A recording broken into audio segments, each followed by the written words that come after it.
রমজানের বাংলা কি আগে কেউ বলবেন না? কারা কারা জানি তারা একটু খালি হাত তুলি। জানেন তো কম বেশি সবাই, মানে একটু চৌকান্না করার জন্য।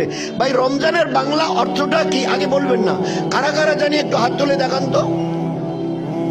রমজানের বাংলা অর্থ, আল্লাহর নাম রেখেছে রমজান, কত আশা করে। কারা কারা জানি? মা বোনেরা একটু হাত তোলেন যারা যারা জানেন।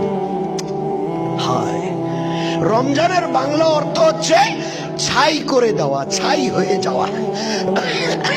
কি নাম, কি অর্থ বাংলা? ছাই হয়ে যাওয়া। আমাদের বাড়ির মেয়েরা বাড়ির আবর্জনা ঝাড়ু দিয়ে একখানে জমা করে, ডালিটি তুলে বাইরে নিয়ে গিয়ে ফেলে করে একটা ম্যাচ চালিয়ে সলাই চালিয়ে আগুন লাগিয়ে দেয়। একদম জ্বলে ছাই হয়ে গেল, ঝাড়ু দিয়ে সরিয়ে দিল, গোটা বাড়িটা ঝকঝকা তকতকা। আমি আল্লাহ আমার বান্দা বান্দির কোনো গুনাহ রাখবো না।